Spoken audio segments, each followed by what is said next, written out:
Good afternoon, everyone, and welcome to this online talk, part of our Art of Emotion series, looking at how our experience of art goes beyond aesthetics and theory, tapping into our emotional and sensory responses, reflecting what we see into how we feel. My name is Amy, and I'm from the audience engagement team here at the NGV, and I will be your host for today. Now, ordinarily, if this talk were being presented at the National Gallery of Victoria, I would begin by acknowledging that we meet on the lands of the Kulin people of Naarm, which we now know as Melbourne, and for me, that is still true. However, as we are coming to you remotely today, I would also like to acknowledge that many other people who are joining us may be on the lands of other traditional custodians, and I would like to extend respect to those communities wherever they are as well, and on behalf of our speakers today. If you have any questions or comments during today's talk, please use the chat function, which we will be monitoring throughout. My colleague Michelle will be assisting me today and will be monitoring the chat, so you may hear from her as well. We will try to get through as many questions as possible at the end of the presentation. I am now delighted to introduce our speakers for today. Amanda Dunsmore, Senior Curator, International Decorative Arts and Antiquities at NGV, and ceramicist and draftsman Shane Kent. Shane studied under ceramic artist Yoshikawa Mizuki in Japan in 1979 and later completed a Master of Fine Art degree at Monash University. His intimately scaled porcelain vessels draw from elements of the Australian landscape and employ a ceramic staining technique to reference the intricacies of the natural environment. Kent has exhibited in Melbourne since 1985, and his work is held in several Australian regional collections. So thank you so much, and over to you now, Amanda, to kick things off. Thank you very much, Amy. It's lovely to be here today and to be speaking as part of the Art of Emotion series. And today, I'm just going to go to our next slide. Just 1 minute. Technology working. Okay. So yes, today in this series, we're going to be looking at the concept of balance, and in particular Shane and I are going to be looking at this idea of balance through objects and ceramic vessels in particular. But before I begin, actually, I would also like to acknowledge the traditional custodians on the land where I am today at the National Gallery of Victoria, the Wurundjeri and Bunurong people of the Kulin Nation, and I pay my respects to their elders, past, present, and emerging. So, as I mentioned, we are going to talk to you today about a number of works around the idea of balance. And so I will just talk to you first a little bit about a couple of dialogues of different objects in the collection, a classical dialogue and then an ancient classical dialogue, and then I'd like to look at a work by Wedgwood in the 18th century, and then I'll finish by jumping to the 20th century and looking at a beautiful work by the English potter Lucy Ree, before passing over to Shane to then continue our exploration of this question or idea of balance through vessel forms, really. And so on that point, so really to begin, this when I was asked to respond, I guess, or to come up with perhaps suggestions from the collection that talk to this notion of balance, I guess I came, in my mind, my mind turned to the classical vase collection, of which the NGV holds some wonderful examples. And really, I guess the pinnacle, one of the pinnacles within this collection is this amphora, along with another amphora that I will speak with in dialogue to this. But particularly this amphora, which was made in Athens around the mid-6th century BCE in the Archaic period. And what I wanted to just talk today about is particularly a canon of proportion. So looking at the idea of balance from a particularly, I guess, a formal perspective, not to intellectualize it too much, and this is not meant to be a history lesson, but I did want to really, I guess, unpack that idea of visual balance. And it's something that we might not necessarily even consciously think about when we look at works, but we do unconsciously, I think, respond to works and have either, you know, positive or not so positive responses to works because they either sit comfortably to the eye or they don't. And in this case, I feel this particular amphora is one of those works that really respond, or it really demonstrates the idea or an ideal of a canon of proportion. And when I say that, I'm talking about the ratios of the different elements of this particular, or of any particular form, really. But in this case, you know, we're talking about the foot at the bottom, and then the ovoid body, the lower body and the upper body, and the way the shoulder curves in, the scale of the two handles, the vertical handles, the height of the neck in proportion to the actual height of the whole body, and then the rim itself and how much that flares out or not, and the depth of that rim in proportion, once again, to the neck, the shoulder, and the rest of the body, and the scale of the handles. And this particular attic vase really does, I think, demonstrate a very beautifully balanced canon of proportion. And if I might just go on to the next slide before this becomes a bit of a history lesson, to keep moving. And I'd like to talk about that amphora on the left in dialogue with this other amphora in the collection, which was produced really within 10 years. Probably it's about 10 years earlier than the attic one on the left. And I'm sorry, I haven't got an exact view that compares directly where we're looking at them both side on. So I'm afraid you're going to have to sort of take my word for it that they are somewhat distinct in their proportions, or different in their proportions. And you can see, obviously, the one on the right does have a lid as well, which is, you know, something that for the moment we will just ignore, really. A very rare element, but not part of our discussion in that sense today.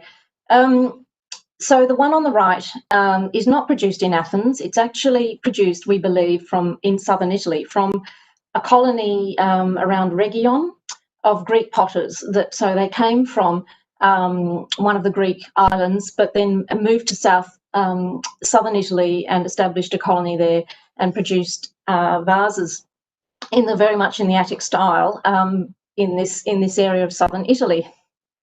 And it's known in that sense as Chalcidian amphora by the Chalcidian potters, if you like, from the ancient city of Chalcis. So it's called a sicta amphora, actually, because it actually has holes in it. Unlike the attic amphora, it has holes at the base of each handle, and it has a hole in the base of the vessel under the foot there. And it had quite a specific function. It actually had an internal vessel within it, literally, that was fired within the outer form that we're looking at. And so the idea was that your wine would be poured into that internal container, and you would also have the exterior part of the vessel filled with iced water, or pieces of ice, if you like, that would obviously melt over time. And you'd block up the holes, etc. So it was a form of cooling the wine, effectively. Anyway, I guess the comparison I'd like to just talk about today is really about their form. They are both decorated with scenes of the Trojan War, very heroic scenes. Of course, the Greeks are winning, of course, and we always talk about these two amphorae. They are really jewels in the NGV's collection, and jewels internationally for the classical vase field. But today, it is really about their forms that I really wanted to talk about, and their canon of proportion and balance, because the Chalcidian work on the right is, it doesn't carry that same canon of proportion that the attic one has on the left. It is actually just slightly squatter, actually, and I'm sorry it's hard to see that directly in this image when we're not looking at it immediately side on, but I hope you can see that it has a slightly sharper shoulder. There's, you know, it's like the form has just been truncated slightly, and yet the handles almost have the same scale as the attic amphora on the left. It is actually, as you can see, it's about 6 centimetres. No, actually, that's the lid as well. So it's probably actually just literally about the same scale as the attic amphora, but it is a much more sort of rounded, squat form, and does not have that same elegance as the attic one. And I guess my point really is not to be critical of it as such in that way, but it's really, I guess it's really just about the fact that even though we may not even consciously analyse these aspects when we're looking at an object, whatever it may be, we do have a visceral or an immediate response, an emotional, an unspoken sort of response inside when we look at objects or anything for that matter. And our eyes tell us things. They talk to us in that sense, that in a way that I think it's something we need to sort of just, I think, be more aware of with the way we look at things, because it is about being aware and sensitive to the way we look at objects, and whether we think something actually really does work or whether it doesn't work. And I think it's interesting to question that notion of what works and what doesn't work. And in between these two vases, it is very subtle, I guess, what I'm pointing out. They are obviously both magnificent works, but there is just a very subtle difference in the proportions of these works, which just tips the response or the understanding, if you like, of this work on the right. And it has a less calm, I think, balanced feel about it overall, whether it's because also the decorative field that runs around the shoulder and the upper body of the vessel seems a bit deeper over the whole vessel compared to on the attic amphora, where the field is very much in that upper half, and you have quite a deep band of that plain black body. In the Chalcidian work on the right, we don't get so much of that plain black body beneath, and the form is almost slightly overwhelmed by this very, very dense, busy, amazing decorative scene across it. But it tends to dominate and overwhelm the form of the vase, whereas on the attic one on the left, I feel the decoration and the scale of the decoration field is actually in balance with the form of the vase and the proportions of the vase. And it's just something to consider, I think, when we look at works and how they rest with the eye, and do they rest with the eye or not. So moving on to my next slide, we're leaping forward to the late 18th century, or the second half of the 18th century, and I just want to but I would like to look at Wedgwood, Josiah Wedgwood, and his very famous manufactory. And not to make this a history lesson as such, but just to very quickly set the scene. I mean, Josiah Wedgwood was one of the most progressive ceramic manufacturers of the later 18th century, and he was incredibly innovative in both what he was producing and the ceramic bodies that he also developed. And new ceramic bodies and glazing and decorative styles that he introduced to his manufactory, which were really very much, he worked in response to the prevailing taste of the period, which was a classical taste. And so we're going from the ancient classical period to what is referred to as the neoclassical period in the later 18th century in England in particular. And Wedgwood was one of those leading manufacturers that promoted this taste of classicism, and we see it across so many of his works, all these classical forms from the ancient classical world being manifested in his production. And here is just a selection of 3 different works from the NGV's collection, that all of which reference the amphora form in a different form. You know, they're very much inspired by, I think is the word. None of them actually specifically are specific copies, if you like, of that classic amphora form. but they are very much inspired by, and some perhaps more successfully than others. I feel the work in the middle, if we're looking at that idea of balance and proportion, for me it misses. It just is too wide and heavy for the height of the work. It is a functional form. It is literally made for carrying or serving cream from in a dairy. In a social sense, dairies had two identities in the later 18th century. Certainly at the upper ends of society, they were not just functioning industries, but they also had a social function for society, ladies from the upper levels of society for socialising. So anyway, this work would have been for serving cream as part of an afternoon tea indulgence. But it from a formal canon of proportion perspective, it really actually, I think, misses in its balance of form, you might say. But then if we just go to this next slide, I'd like to just unpack this particular work on the left a bit more. And this is another, work by Wedgwood, but you can see it's a direct copy, a literal direct copy of the work on the right, which is actually a glass vase and known as the Portland vase. It's a very famous vase in the British Museum, and it is from the Roman period, from the first couple of decades CE, probably made under the reign of Augustus, the first emperor of the Roman Empire. And it's a cameo cut glass vase, and it is, from every perspective, it is an extraordinary work of art. Particularly from a technical perspective, it is really an absolute masterpiece of craftsmanship in the production of this work. It is a complete mystery still to this day in many, many ways. The iconography on it is incredibly mysterious. It's still not understood. Many, many theories have been posited as to what the decoration refers to, and none actually have held up, and none are actually taken as the final word at all. Its dating has been questioned from time to time, although it is very much,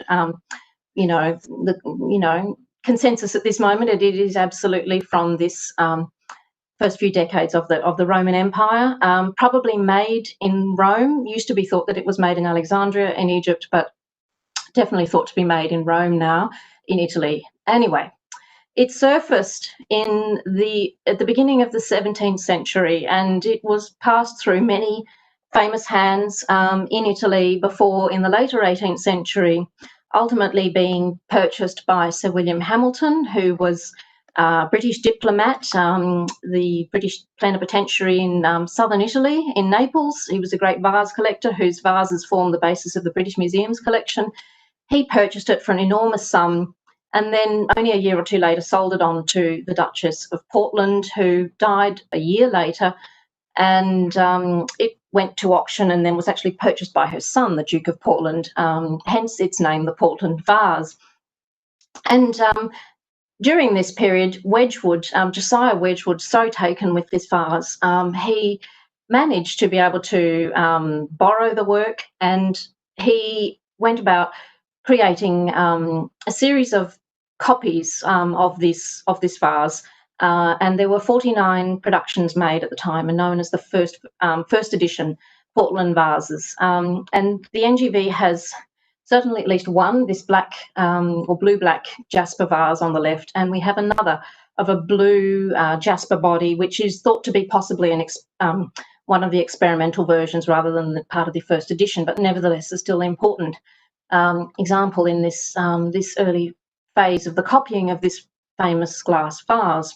But to get to the point, I guess, of all of that's very fascinating, but the point, I guess, in looking at this particular work is that, for me, the form had always sort of almost half unconsciously intrigued me, if not sort of, it's always been in a highly lauded, very famous vase, both the original, of course, but also Wedgwood's copies are extremely highly valued and appreciated. But the form of this vase is always, for me, I've always wondered about it, because it just, for me, just doesn't actually resolve properly. It has that slightly somewhat squat, I guess, presence about it, that the dimensions just don't really resolve.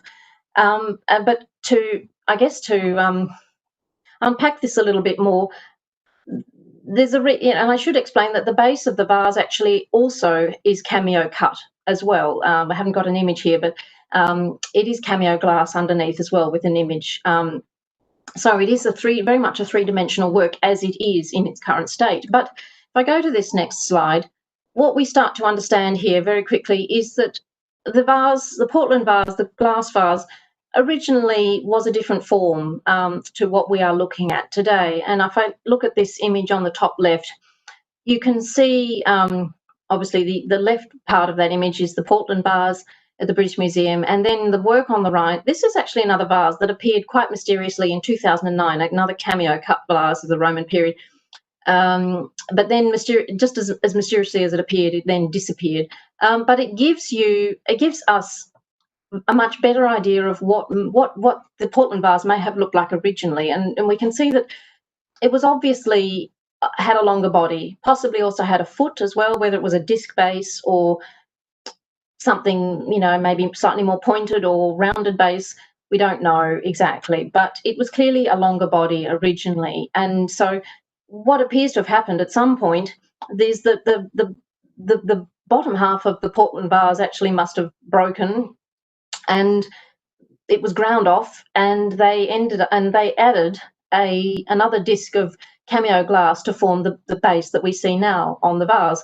That base has actually been proven to be Roman in date. The glass mixture is believed to be Roman. So this modification to the vase clearly happened in the Roman period, but it is a modification. And when I look at the drawings on the lower left, the image on the lower left, you can see what, I guess they are proposed images of what the Portland vase may have looked like originally. It could have, on the left, could have just had that sort of soft, rounded, pointed base, or it could have come down to a much more sort of transport amphora-like form with that pedestal foot, or that sort of stump of a foot, more like the image on the right, which is another cameo cut Roman period amphora form, really, which is intact, as you can see in its form. It's a bit obscured by the stand that is in here, but you get a much better sense of, I guess, what the Portland vase might have been. I mean, this is a different form again. It's a more elongated body than the Portland vase.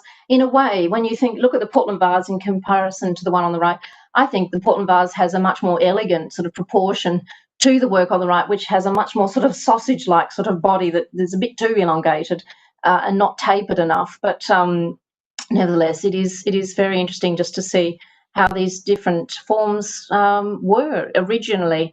The one on the right is known as the Blue Vase and was found in Pompeii, and it is now in the Naples Archaeological Museum.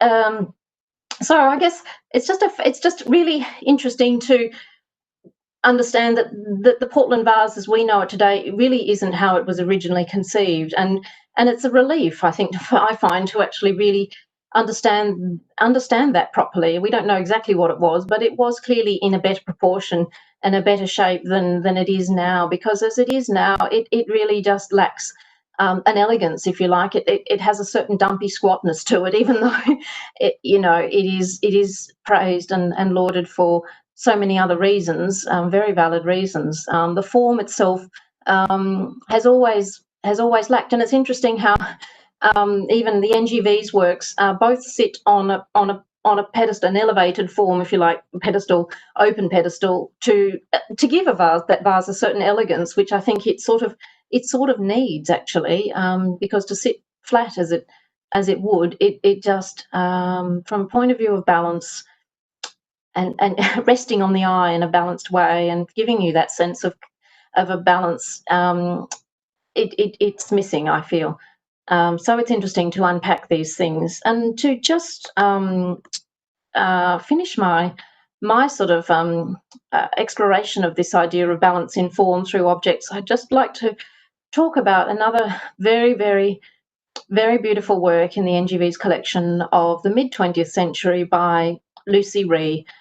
Now, Lucy Ree is now referred to as a British potter. She died in 1995, but she is Viennese by birth, and she studied in Vienna at the Kunstgewerbeschule, the School of Applied Arts, in the 20s. And she was very much influenced by progressive artistic movements, design movements at the time in Europe, the Bauhaus, the Wiener Werkstätte and Joseph Hoffmann in Vienna.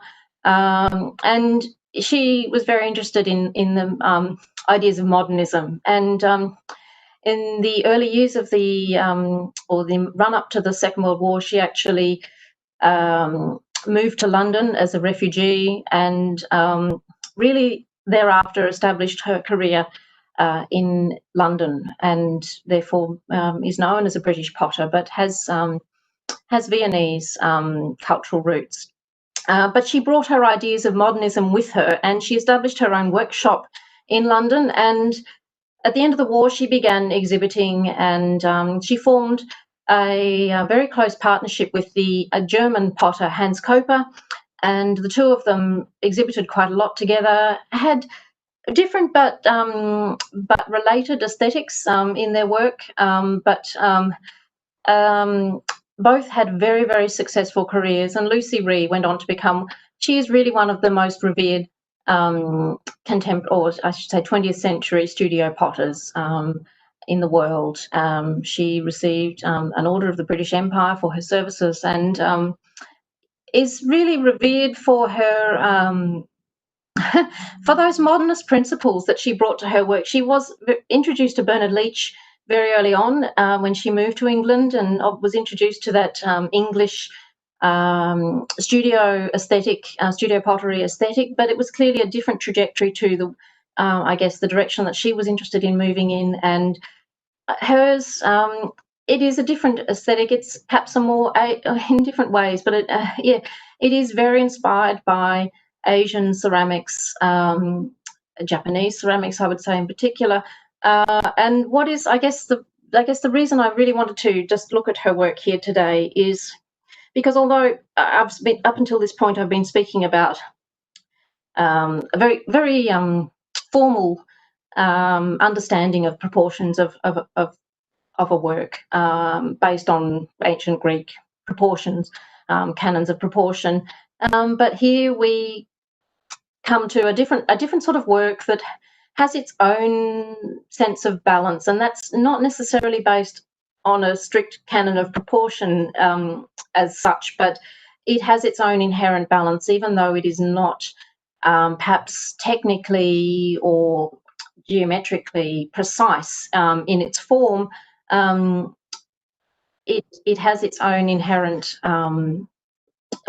formality or beauty, I should say, in the balance of this work. It is a throw-and bowl, but before she has fired the bowl, she's manipulated the form of the bowl to just push it slightly off center, so it has a it has an asymmetry to it, but it's a very beautiful balanced asymmetry. When you look at the bowl from whichever form or whichever angle or direction you look at it, it has a beautiful symmetry to it.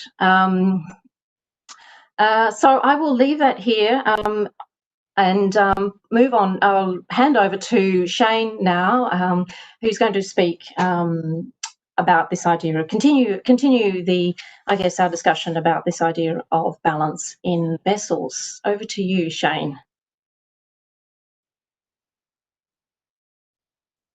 Thank you, Amanda. Oh. You're on mute, Shane. Okay, there we go. Thank you very much. Well, can you? We'll have a look at that first Chinese bowl then. Yes. And well, thank you for that. That was interesting. I didn't know a lot of that information about that amphora and the containment and the wine jar and the cooling and that beautiful use of earthenware and the porosity of earthenware that can cool fluid. So I chose a bowl that was really completely opposite, I thought, in terms of cultures, but at the same time had a classical balance as well. So that this is a Chinese bowl from the Song Dynasty, and when you're talking about the classical proportions, here's a correlation between what Chinese pottery did and the Greek or the European ceramics did at the same time. But the big difference that I see in this is probably is the maker is present, and the touch of the hand of the maker is there, whereas in the amphora, it really is what you're talking about. The structure and the balance and the proportions that's more important than the maker themselves. So you don't see much of the hand of the maker, or even the processes. A lot of the processes are hidden in the making. In the drawing, not so much. You can see the beautiful graphic ability of the painter, but the painter and the potter was usually two different people, mostly at that time. So Lucy Ree's bowl had that sort of the small foot and the openness, and then this beautiful but at the same time, you can see Lucy's Ree's hand. You can see, as you said, the movement. So for me, the proportions and the emotions come together in the Chinese, for me, and the Asian work and the work of Lucy Ree, because of that very reason. The image has just disappeared, Amanda, so I'll keep talking. So that the emotional connection to the work, for me, has to be a little bit more than just the relationship. Although the relationship that you were talking about they're often very universal. If I make a pot, a cup, those same proportions fit almost perfectly to some of the pots that were made, or the cups that were made by medieval English potters or Neolithic Chinese potters. So there seems to be a human sort of a relationship in terms of mathematical relationship that can transcend cultures. At the same time, the dumpiness of those truncated pots that you were talking about, or the vases that you were talking about, Japan and Asia, they do play around with breaking those classic.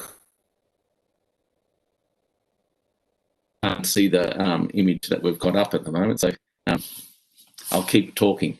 But so this pot here that I'm showing you, I really think is really quite beautiful. I trained in Japan, and so that when I look at that, I emotionally connect to the materiality and to also the indicators that the potter or the maker leaves for the viewer to see. So often on those things that that's a stoneware body covered in a beautiful porcelain slip and a beautiful classical clear glaze. If you turn the pot upside down, you'll probably see that there's finger marks. The potter has left indications of how the glaze is applied, and there's a whole lot of emotional responses that are and a sense of the time and the present time that the potter made the work. And so that pot and Lucy Ree's are very similar, because you can actually almost see Lucy Ree at the wheel making decisions about how to distort it. You can see the finger marks, and so that emotional connection is there much more for me. This is an image of my work that I've just put in for an application for the Dobell Drawing Prize, and I'm just looking at the relationship between drawing and ceramic form. These are three forms that are very classical in Asia. The first one is it's a really fairly large piece. It's about 1,100 high. It's made in three pieces, and it's referencing a storage jar in Asia. The surface is covered in the slip, similar to what the Song Dynasty bowl is. Same kaolin. This one doesn't have a glaze on it, but so that is the storage jar. The one on the right is a bowl, which based on the form of a tea bowl, a form that where you look at the exterior and the interior at the same time, and the foot, and the foot is really important. And the next one is another form that is very classical to Korea, and that is the rice bale wine jar. It's a pot that's thrown upright and then laid over on its side, and then flattened so that you can actually see a rectangular form. It looks flat, but it's actually just a thrown cylinder squashed. And I made that form to address that idea of the Western rectangular format. In the next image, you'll see that I've addressed another couple of classical forms from Asia, but also they're relating to the Western form. So the piece that's standing is actually a tray, a flat eating tray, but that stands at about 1100 high, and it's very shallow, just a shallow dish. You could serve a sushi on it if you wanted to, but it'd have to be a fairly big fish. The pot on the right is based on the Japanese mizusashi, which is a water jar for the tea ceremony. These are all those three forms. The three forms that I'm talking about: the jar, the plate, and the vase, are fairly classical forms. And I'm looking at not so much balance of the form, because even in Japan you can have they do explore really squat and dumpy objects that really refute the classical European Greek idea of beauty. So they'll look at a fat bottom, and Hamada, who Lucy Reed sort of would have known because of Bernard Leach, he talked about that sort of dumpiness and the beauty of that as like a potato farmer. So he loved the idea that someone in the field, this clod, digging up clods, and that heavy beauty. So it's a different aesthetic. So the Asian ceramics and aesthetics and proportions really do sort of challenge our Western idea of balance and harmony, but at the same time there's a lot of those things shared. So we'll have a look at some of the other work. These are the two pieces I put into the drawing prize. I'm just these are two plates that I made. Once again, they're functional, but I put my work into a drawing prize because I think if we go back to Lucy Ree's bowls, you'll see that her work is there's a sensitivity to line and the drawing and the immediacy that is very similar to some other modernist artists, like a Giacometti line or a Morandi line that's fragile, that's on the edge of balance. So I really do see from the Asians that the drawing is embedded in the way a pot is made, and that sort of the temporal is contained in that. These plates are actually made from the cylinder. The water jar is a cylinder, and they're chopped up into three sections, laid out, so they're unfolded, so the interior is exposed. So in Asia, the viewpoint, the bottom of the pot, the interior of the pot, the rim of the pot, are all considered equal in that manner. So we'll have a look at some more. You'll see that some important things that I think about are the bases, and I found that interesting that the glass vase, the Portland vase had its bottom knocked off. Actually, at the same time, if you put Lucy Ree's bowl on the bottom of that would actually return it to its classical form, because Lucy Ree's is that very small, open, lifting, elevated sort of form as relates to the base of the amphora. This is a detail of one of the big forms that I had, but I did put on the plinth, interestingly, just the relationship between the pot on the edge and the counterpoise that is dealing with the balance, and how pots sit on something is really important. That obviously sort of refers to someone like Brancusi's sculptures on top of his wooden plinths, and the relationship between the form and the plinth, which is what you were talking about in terms of the body of the pot and how it stands. Anyway, that's inside my studio. Some plates that I made for the drawing prize as well. And then the next two photos are of this large piece. So the previous one was a close-up. This is a photo of the base. It's my signature on the base. I laid it down. Often in Asia, they will stand a pot up when it's firing and then lay it down to display it or to use it as a functional object. So, but once again, this is once again, it's very, very classical. It's the same sort of slip. The amphora is just a clay slip. It's a rawness. That's actually in your notes, not the notes, the National Galleries. It says it's a black glaze. It's actually black slip. This is a white slip.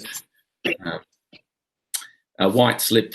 So very traditional techniques, but trying to understand a Western understanding of drawing, particularly from the 60s, where drawing wasn't representational so much, or a lot of drawing went away from that. Someone like Richard Serra explored and interrogated drawing, but not as representational drawing, just as the body engaging with the surface of an object. These are like that. They often obviously refer to sort of the idea of clay painting on indigenous bodies or body art from all over the world, really.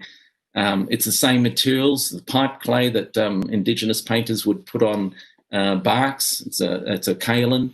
That kaolin is the same sort of material that the Chinese used. They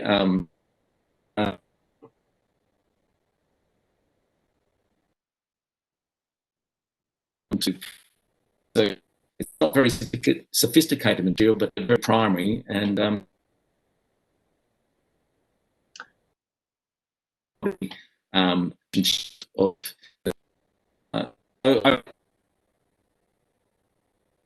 interested in is that I am interested in those proportions, but I am also interested in the emotional connection between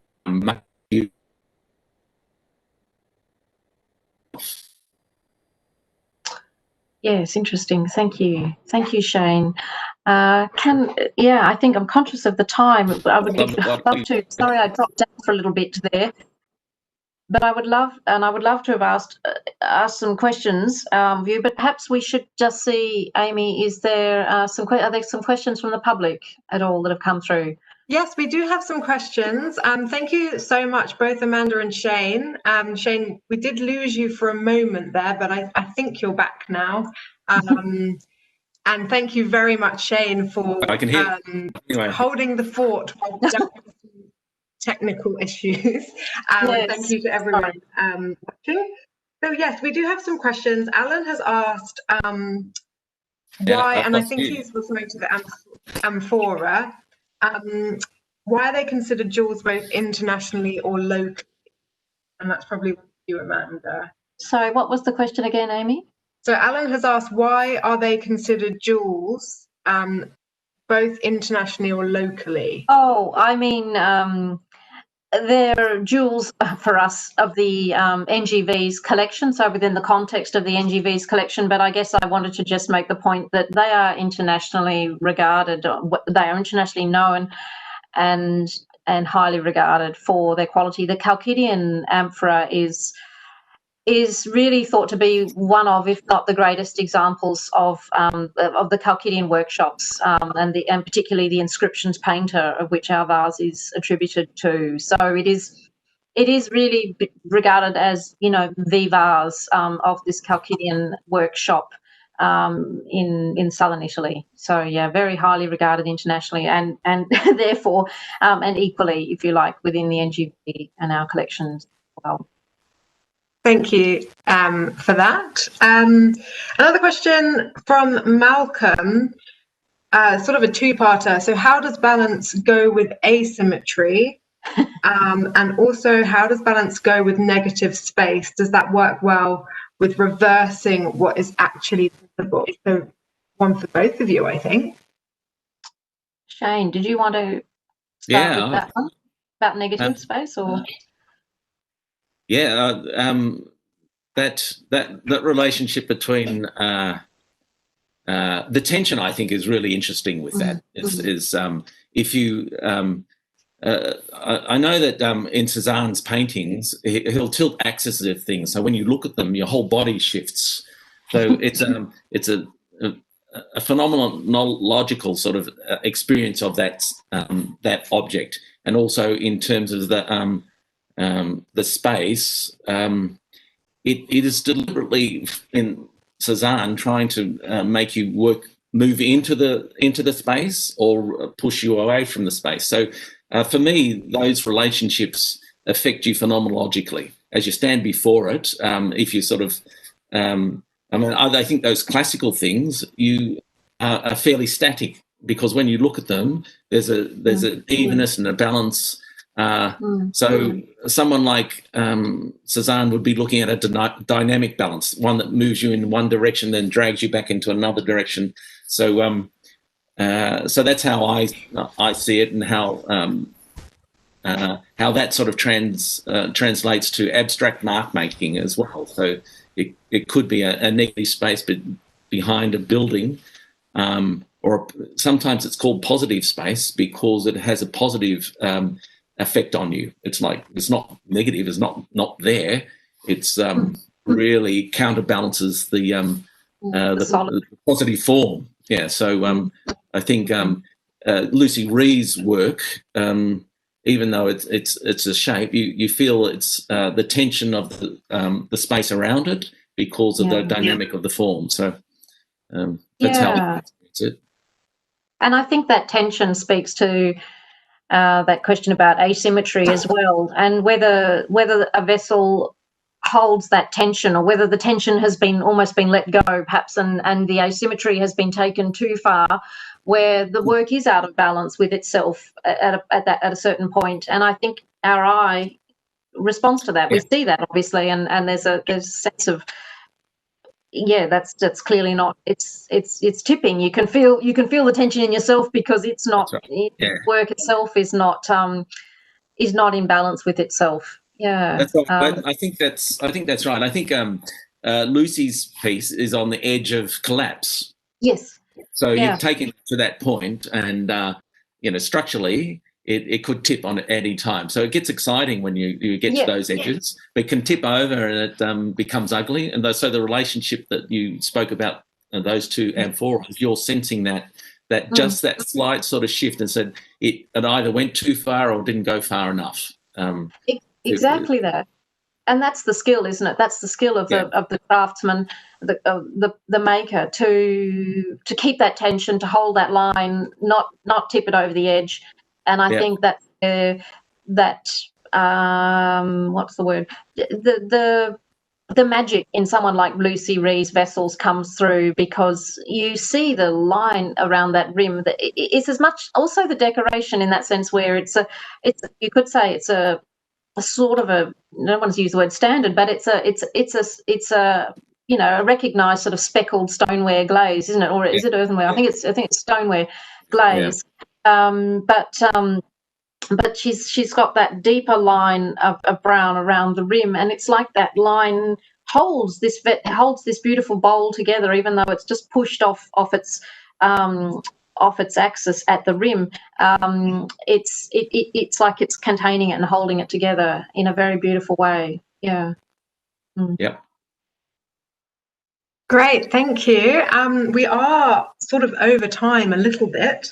Sally Ann has sort of more commented, but said that the harmony of proportions is a mathematical thing, I think it's a sequence of 3 Fibonacci numbers. Could be saying that wrong. It's just a beautiful thing, and it also works with asymmetrical vessels, and that numbers and shapes can generate emotion. So I think what you definitely, fully absolutely. agree. Yeah. All right, so I think that's all we have time for today. I just want to say thank you to Shane for joining us and taking the time. So thank you so much, Shane, and thank you so much, Amanda, and thank you to all of you, all of those at home viewing in as well. For those who registered for this event, you will receive an online survey shortly, so do share your experience with us. And we do hope to see you at another online event soon. Our next event will be another Art of Emotion program, this time looking at melancholy in the work of Destiny Deacon, which will be on Friday the 13th of November, presented as part of NAIDOC Week. And I believe Michelle is sharing a link in the chat for you now. So just thank you very much, everyone. Have a lovely afternoon, and goodbye for now. Thank you very much. Bye. Thank you. Bye-bye.